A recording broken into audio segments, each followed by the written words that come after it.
I'd like to start with a tragic story. Some of you may remember the Chicago heat wave of 1995 that was analyzed in a great detail by the sociologist Eric Kleinberg in an analysis that he called the social autopsy. Dr. Kleinberg referred to heat waves and other such disasters as silent and invisible killers of silenced and invisible people. That heat wave killed 514 people, and I have an asterisk there because that is just the number of people that were killed directly by the heat wave. In other words, people who are thought to have died due to heat stroke, when in fact, and hyperthermia, when in fact several people died of secondary consequences. Very similar to what we're seeing with the COVID pandemic now, where we have people that are dying of COVID, and yet we also have people who are dying because they're afraid to interact with the healthcare system and to obtain the care they need for other conditions. And so as a result, there's mortality that goes beyond the direct effects of the disaster. In the case of the Chicago heat wave, some groups were overrepresented among the victims, and in particular the elderly. 73% of the victims were over the age of 65. African Americans had the greatest proportional mortality, especially over the age of 85. So among the old that died in the episode, African Americans were especially overrepresented versus their proportion in the population. Those living alone died at a higher rate, and those that lived in apartments at a higher rate than those living in private homes.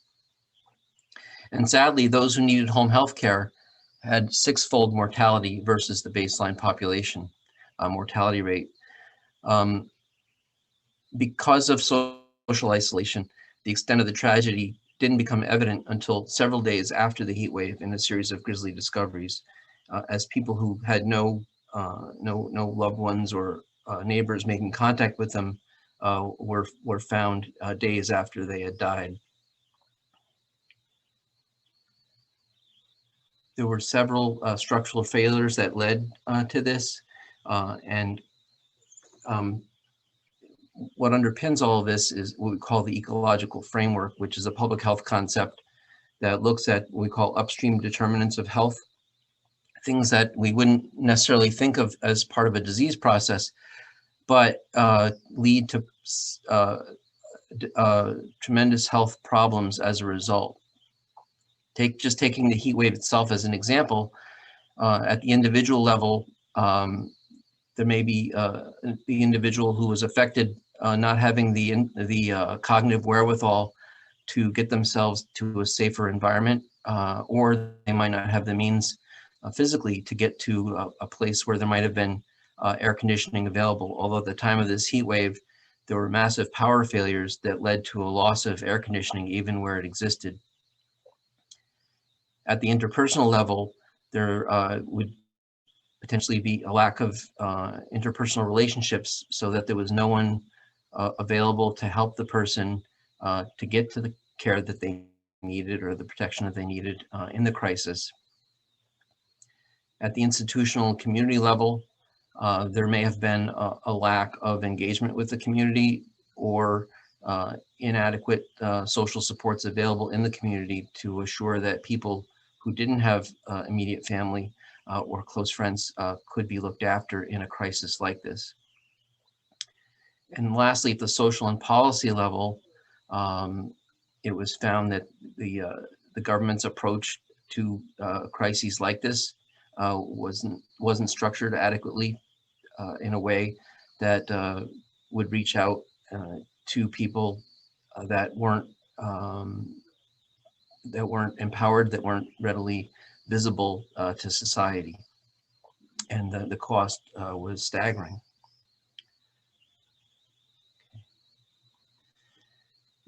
It's been well established now through research that there are adverse health effects of social isolation and loneliness. And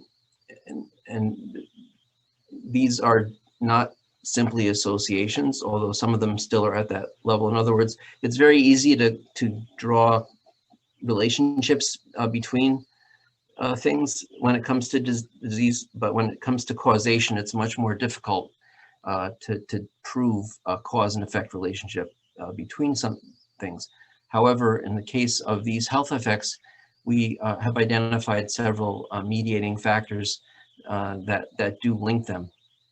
So we know that people that have social isolation and loneliness suffer higher rates of heart disease and stroke.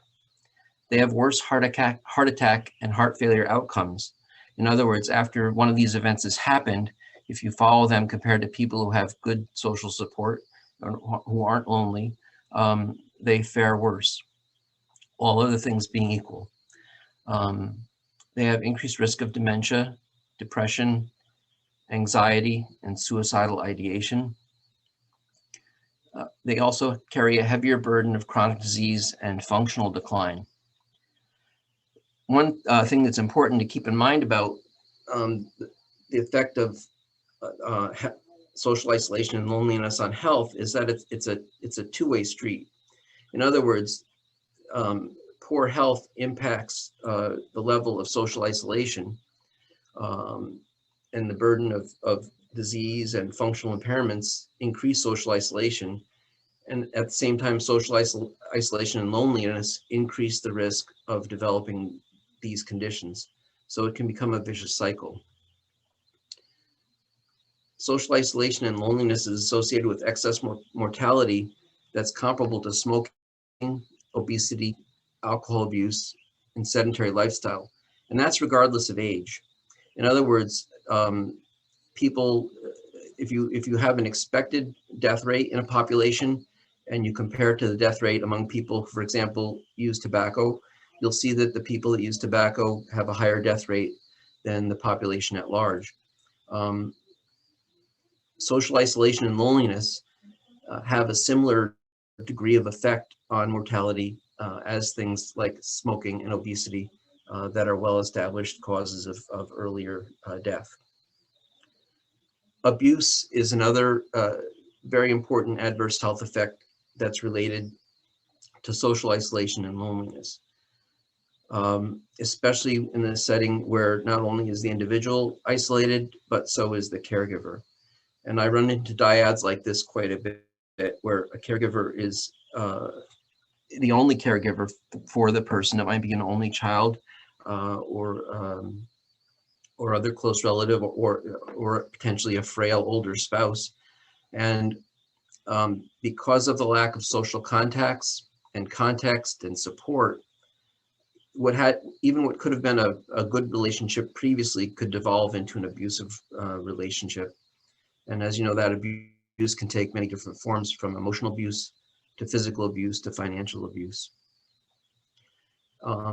If you think about health behaviors, one also sees that abuse of self also can become an issue with social isolation. In other words, people who are socially isolated are more likely to turn to abusing alcohol and other substances. They also may have a higher rate of poor health habits, such as lack of exercise and poor diet. Just by way of definition, social isolation is defined as the objective lack of or limited social contact with others. And it's marked by a person having few social network ties, having infrequent social contact, or potentially living alone. So that's sort of an academic definition of what social isolation is. Loneliness, which is a phenomenon of its own, is defined as the perception of social isolation or the subjective feeling of being lonely. So with our first year medical students, we teach them the difference between illness and disease. So the disease might be coronary artery disease. The illness might be the occurrence of angina or chest pain. So the illness is the patient's experience of the disease. And so loneliness can be the experience of social isolation. However, these two things don't completely overlap. Uh, there are people who are socially isolated who do not experience loneliness, either because they simply prefer the state of isolation, um, or they have other ways of coping with it that make them not inclined to be lonely. The majority of people who have social isolation, though, do experience loneliness. On the other hand, there are people who are lonely who are not socially isolated. And I think many of us know people like this who can be lonely in a room full of people. And this may be due to barriers um, uh, such as social phobias or conditions for which they feared that they might be stigmatized and things of this sort. So these two phenomena overlap with each other, but not completely. In terms of disease relationships, the two are seldom studied separately. They're usually studied in a combined way. So we don't have a good sense of what what leads to a greater risk of the health um, outcomes that I mentioned, but what but there have been a few good studies that have looked at the two separately and in comparison. And overall, for the most part, social isolation seems to contribute more strongly to the adverse health outcomes than loneliness does. Um, but um, oftentimes they may even work together. And there is some suggestion that when they do occur together, they can have a synergistic relationship in terms of the degree to which they cause problems. Okay, so now I would just like to look at some of the risk factors and protective factors for social isolation and loneliness. In other words, the things that either lead to social isolation and loneliness or the things that might help protect against it or mitigate the effects of it. It's interesting to note that age by itself isn't a risk factor, but many of the risk factors increase in prevalence with age. As a geriatrician, I've been raised to consider blaming things on age to be a cop-out intellectually and clinically. So generally speaking, when a patient has a problem, I don't simply write it off as being due to age, but rather try to find the underlying disease processes that are contributing to the symptoms that the patient's experiencing. And because some of these things are quite fixable, and by fixing them, we can improve things for the patient. So physical health factors, psychological, psychiatric, and cognitive factors, social and cultural factors, social environmental factors are the areas that we'll explore in the coming slides. And then we'll talk about at-risk populations, vulnerable groups of people who are at greater risk of suffering social isolation and loneliness and its effects in our society.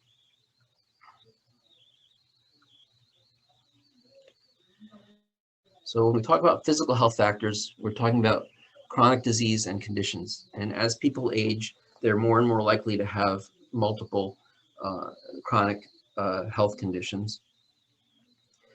In my practice, I deal quite a bit with what we call geriatric syndromes, such as incontinence, frailty, falls, a phenomenon called polypharmacy, where people are on excessive amounts of medication. Often the medication's causing more problems than the diseases that they're meant to treat. Impairment of the special senses is a particular source of isolation. As the son of a mother with very bad hearing impairment, I can tell you how isolating it is for her to be at a family gathering, at least in the pre-COVID days, and not being able to really engage effectively in conversation because of her poor hearing. And these are some of the people that you'll see who are lonely in a room full of people. Frailty is a concept I'd like to give a little bit of attention to. It's something that it's a term that's used quite a bit. A lot of us can conjure the image of a frail individual as someone who's perhaps a bit stooped over, rather thin, perhaps using a walking device and having a bit of a hard time getting around. But frailty is also a distinct physiological syndrome, um, and basically a whole body energy crisis. In frailty, people have a decreased level of physical activity, and this in turn has a negative impact on their appetite and their energy level. And this further decreases their ability to engage in activities, and they become even less active. And as a result of even less activity, their appetite deteriorates further. They have less energy, less lean body mass, in other words, less muscle tissue. They become weaker and less active. And so it can be a fatal spiral sometimes if we don't pull people out of it. But if it's caught early enough, frailty is a physiologic syndrome and geriatric syndrome that can be reversed.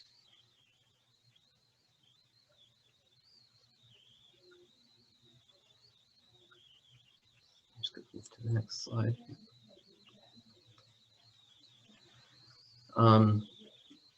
Functional status is a term that you'll hear used quite a bit pertaining to older people, and I'll be highlighting the reasons why in the coming slides.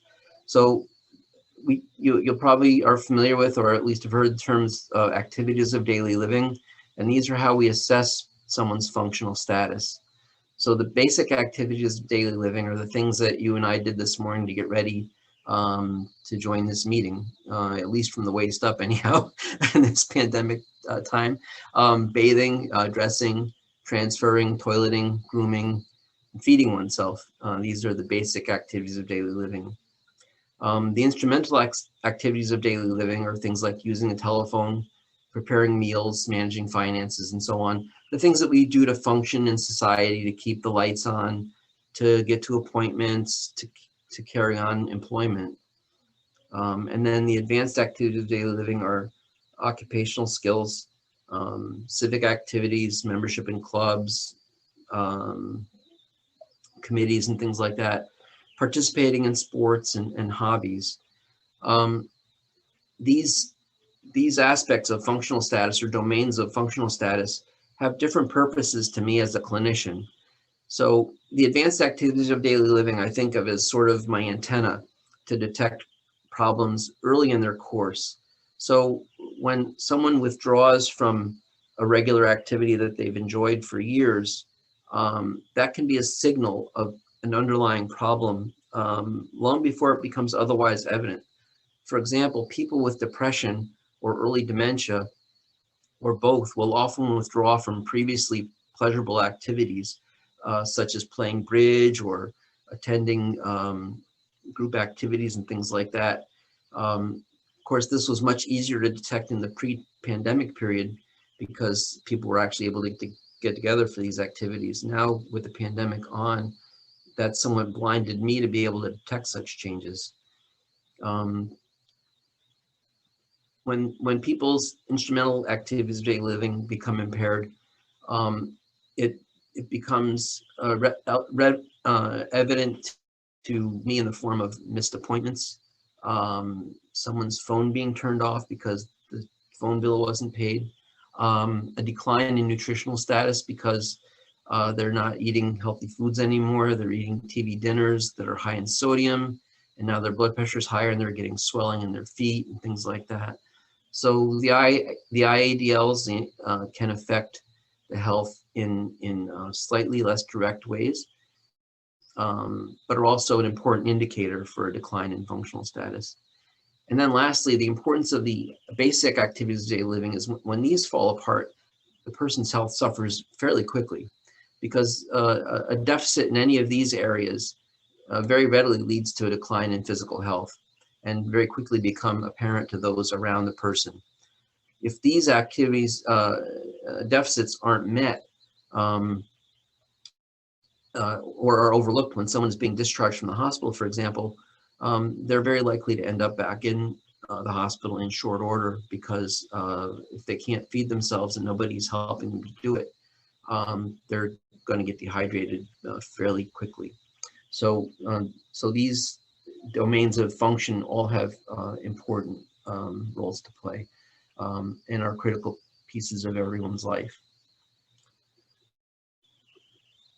So one of the things that we deal with in our society is ageist attitudes, and one of the more common things is that everyone thinks that people over the age of 65 all live in assisted living or skilled nursing facilities, when in fact the vast majority of elderly people continue to live in the community until either the end of life or fairly closely to the end of life.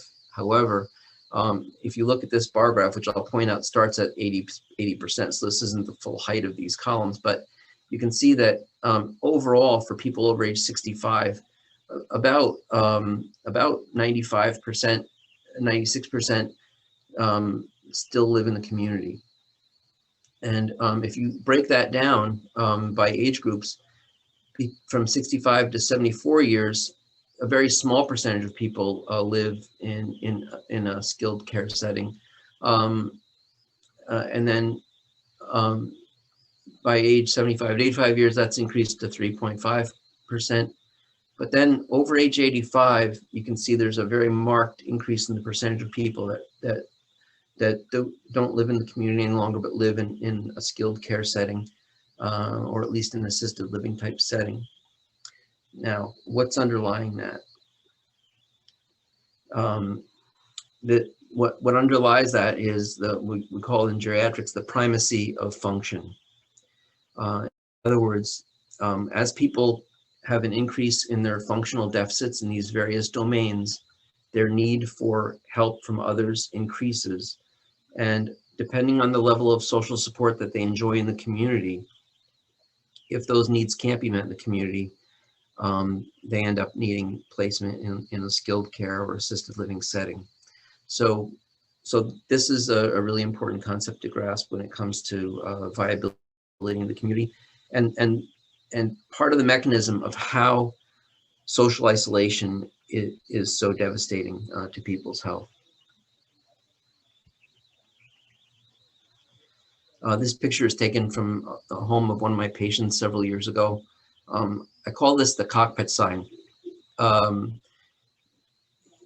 When I see this in someone's house, it can be something like this, where all the necessities of the day are arranged on the table, and all at arm's length, so the person doesn't have to leave their chair. They can pretty much stay put where they are. Sometimes there'll even be a urinal nearby, so they don't have to get up to even go to the bathroom. When I see this, I think that the person is probably having, at minimum, a very sedentary lifestyle, but also likely they have impairments that affect their mobility, such as arthritis or muscular weakness, or the late effects of a stroke. Or they may have very poor stamina due to lung disease or heart disease, or a primary muscle or nerve disease. You may also see it in the setting of frailty, and it can be an aggravator in frailty, and it can also be seen in depression, because people with depression are very often we call hypoactive, with excessive sleep and low physical activity levels. Sometimes when I see the Cockpit Sign, it holds clues to lifestyle factors that are also impacting their health.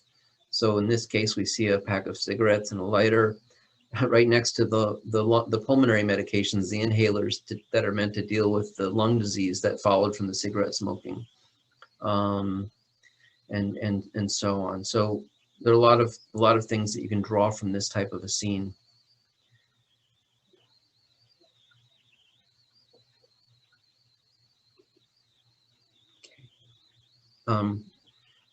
When it comes to psychiatric, psychological, and cognitive factors, those that have been most studied as risk factors for social isolation and loneliness include anxiety. And I presume that likely includes panic disorder and agoraphobia. Some of my patients that I see at home who are homebound are only homebound because of agoraphobia. In other words, fear of, well, the literal translation is fear of the marketplace.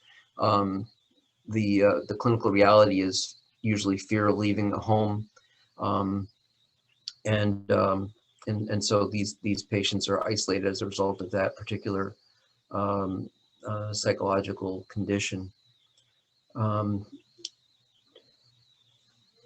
Depression, as I mentioned, can make people very hypoactive and also reticent to engage. There's often a loss of interest in activities that were otherwise pleasurable. I think what we're seeing now with the pandemic often is going in the opposite direction.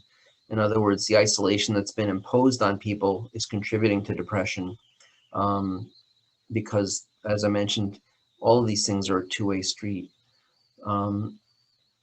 Cognitive impairment and dementia. Dementia simply means cognitive impairment that's severe enough that the person needs other people's assistance to carry out their daily activities and to continue to live in society. So that's what the term dementia means. A lot of times people ask me, what's the difference between dementia and Alzheimer's disease? Alzheimer's disease is a disease that causes the clinical syndrome of dementia. There are several other underlying diseases that cause dementia as well, things like dementia with Lewy bodies and multi-infarct dementia and other causes of dementia. So that, again, is another two-way street. People who are socially isolated develop dementia at a higher rate than people who are socially engaged. And this has actually been looked at in detail because it's easy to say or argue that, well, people probably withdraw from society because of the dementia. And this is true. This phenomenon is well described as well. But at the same time, it seems that people who are isolated for other reasons also tend to develop dementia at a higher rate than those who have been able to engage previously and remain engaged.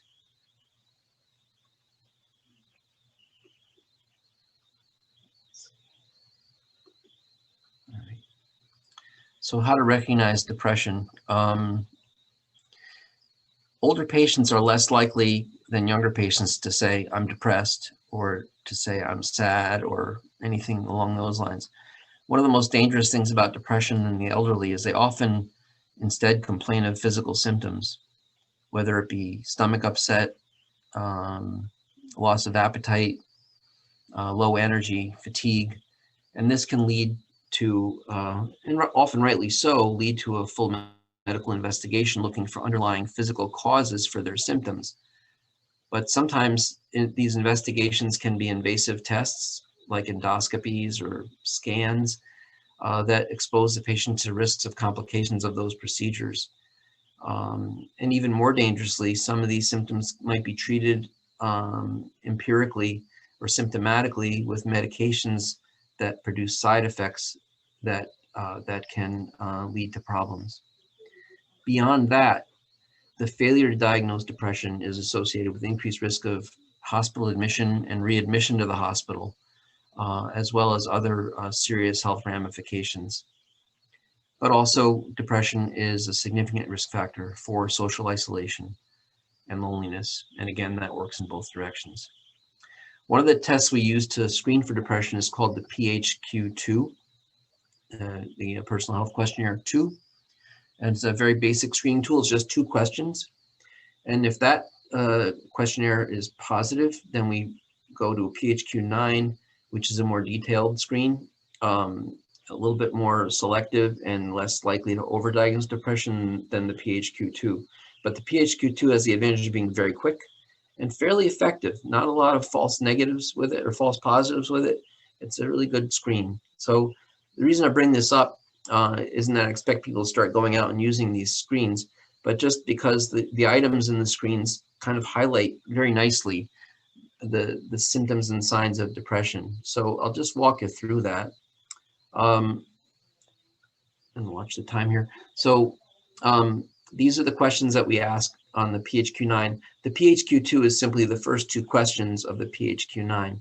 And so we say, over the past 2 weeks, how often have you been bothered by any of the following symptoms? And so little interest or pleasure in doing things. And this, for me, is one of the most common signs that someone is depressed. When something has previously been pleasurable or an area of great interest for someone suddenly becomes bland and of little interest to them at all. And I'll see this in people who are avid sports fans. When I ask them about how their team is doing, and I really been following it, not really that interested anymore, on that sort of thing. So that can be an early symptom of depression. Feeling down, depressed, or hopeless. And so that's the second question or item on the screen. Trouble falling asleep or staying asleep, or sleeping too much. So sleep is a very common casualty of depression.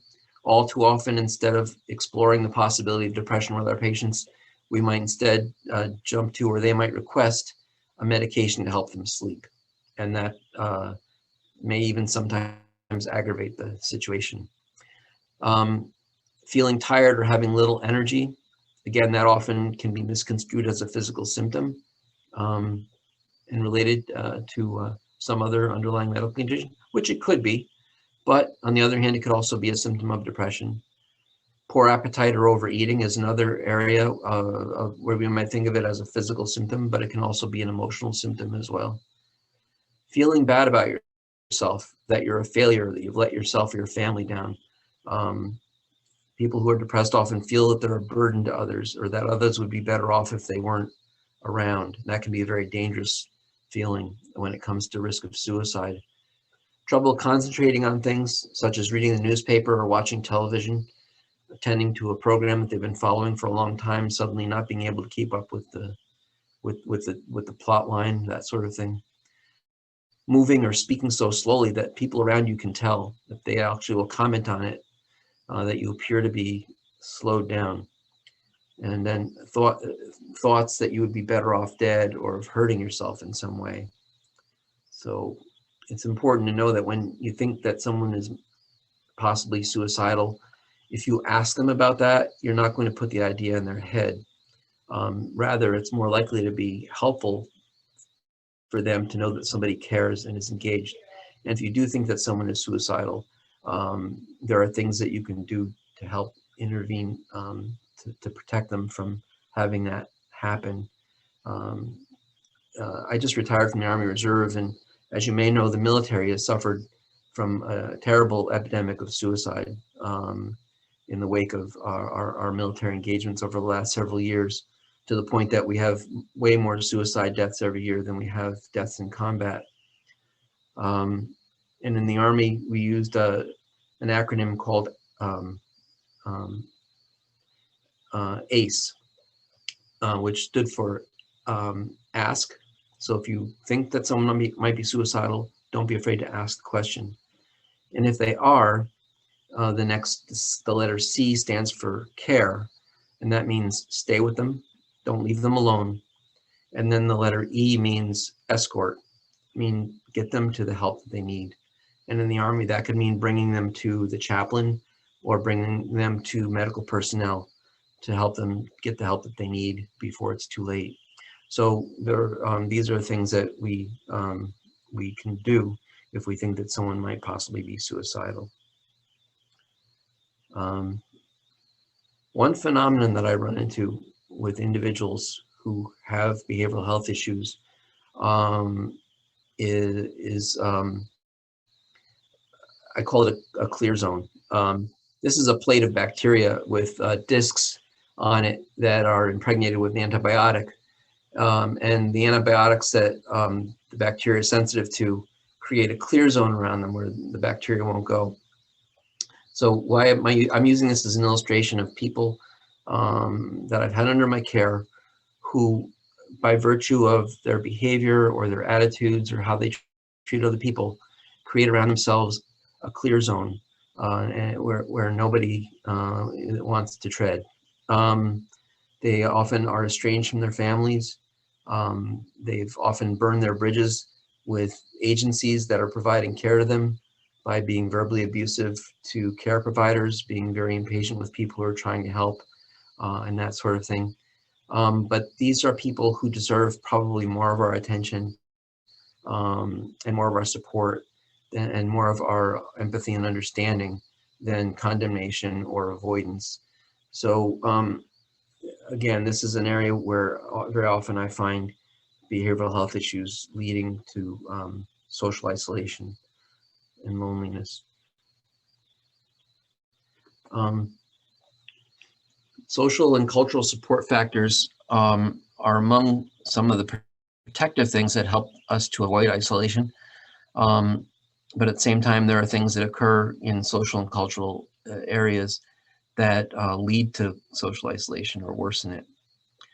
Social support characteristics are things like our relationships, such as marriage. Um, and marriage can be a good source of support, or sometimes it can lead to stress and isolation, depending on the nature of the relationship, the depth of the relationship, and the relationships that surround it, and either sustain it or tear it apart. Human-animal interactions are a bit of a mixed bag.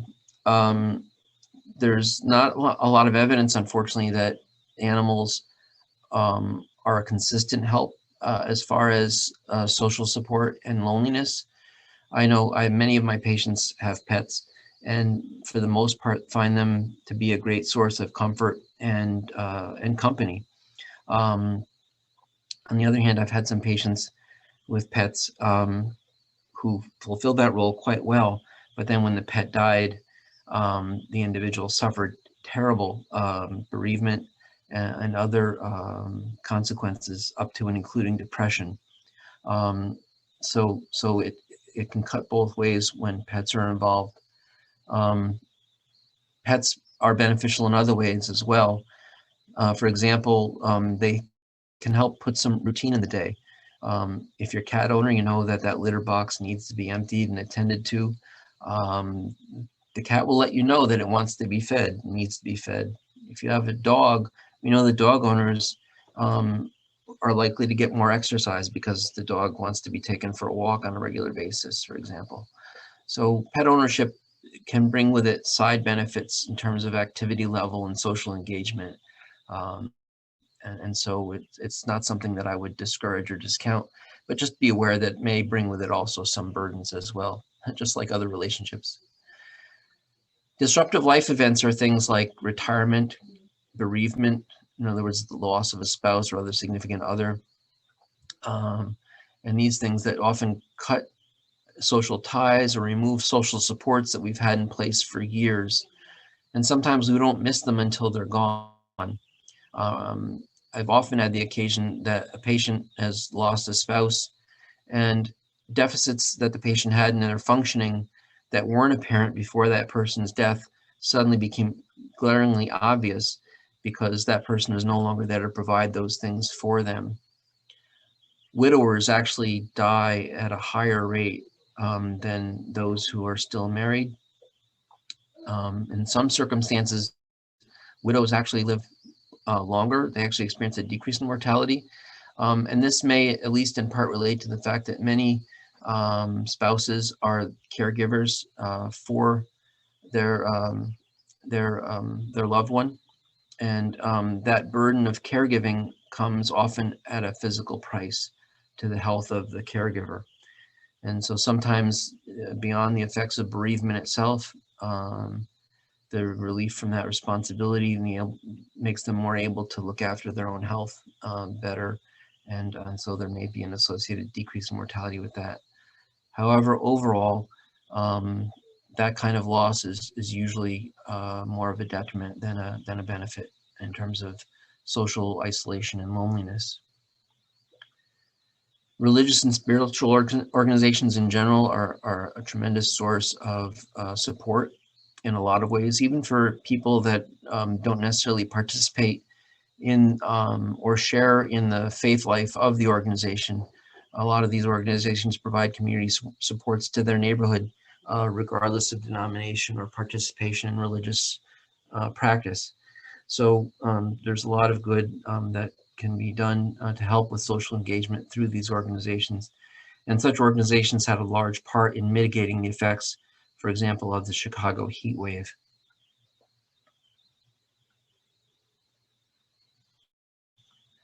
Um, Social environmental factors are those that are probably most relevant to this organization.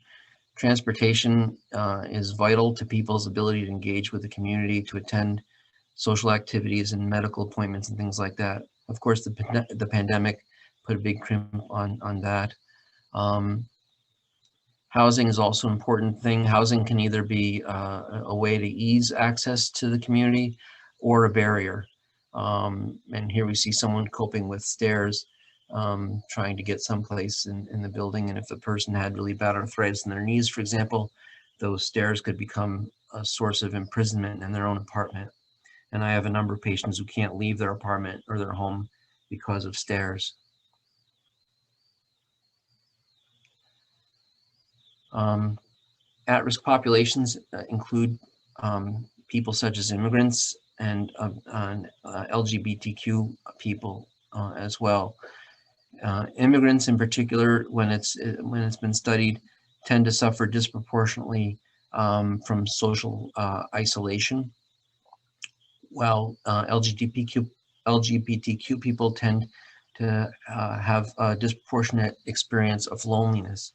So these these populations suffer from these things as a result largely of external factors in society. Um, and these are things that can be worked on to be improved. Um, and so as we saw with the Chicago heatwave disaster, these at-risk populations suffer disproportionately when these things happen. And just as we started with a disaster, I'll close with a disaster, and that is this pandemic, as if to drive the message home.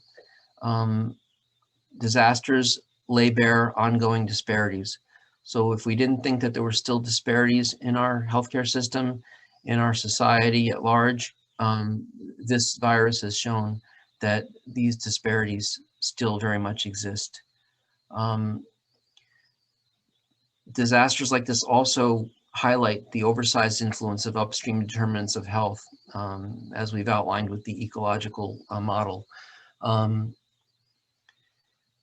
Disasters also often show the unintended consequences of protective measures that are taken.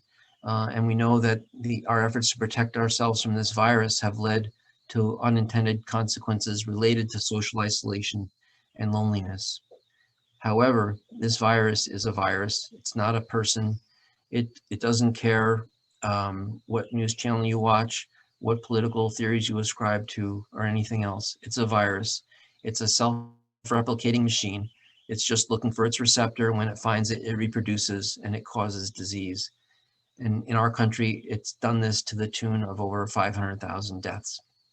Um, so the daily death rate in New York City um, dwarfed the death rate from the Chicago heat wave um, by a factor of at least 2 on a daily basis. So this has been and remains a devastating problem. Um, there are a few important differences.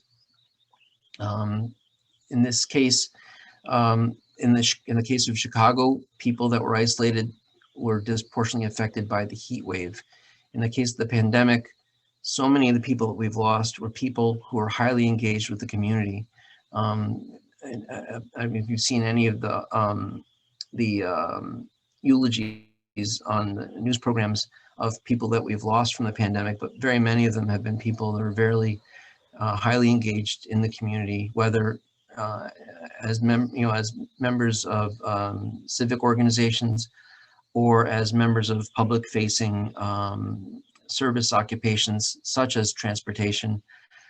We know that the New York City transit system suffered severely in the early days of the pandemic, for example, and as well as healthcare workers and other people engaged in the care of others. And as in the case of the Chicago heat wave, the full extent of the impacts of this pandemic are yet to be understood and comprehended. So I would just like to close with a favorite quote from sociologist Monsignor Charles J. Fahey, I believe is from Fordham University, who said that people are interdependent at every moment of life. This interdependence has contemporary, historical, and futuristic elements. It existed for those who have gone before us, and it will continue after all of us are gone. We've inherited much of what contributes to the good life we enjoy. In other words, we didn't make it, it was made ahead by those who came before us. To help people engage well, we need to find a way to manage our miracles. Yesterday's social structures and public policies will no longer do. And we're seeing that now with the current pandemic, especially with things like, people that aren't digital natives, as it were, expecting elderly people to be able to access the internet to make an appointment to get vaccinated, for example. So we have to continue to manage our miracles to make this a safer place and to overcome the challenges of social isolation and loneliness. So that's all I have. I don't know if we have any time for questions, but I'd certainly be glad to answer any if anyone has any questions. I think we have some time for a few questions. Feel free to use the chat or raise your hand and I can make it so that you can talk.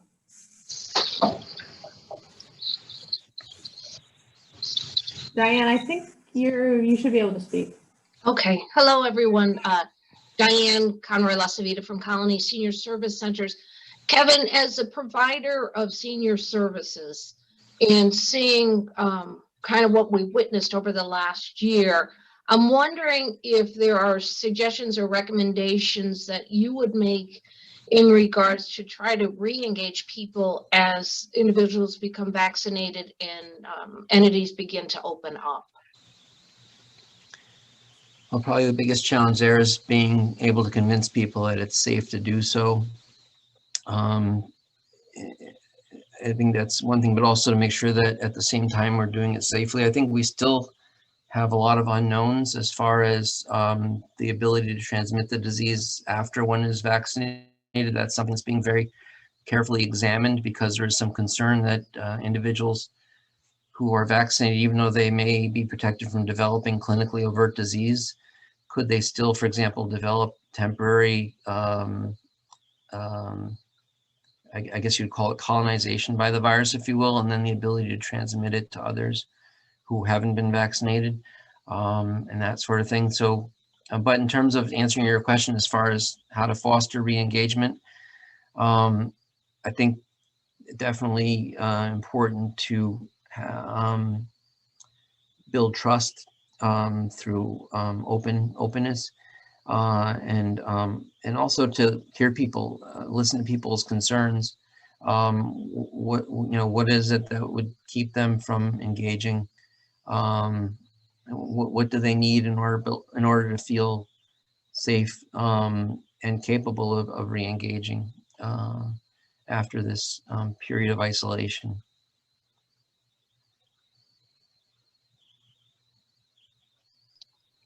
Thank you. Thank you, Diane.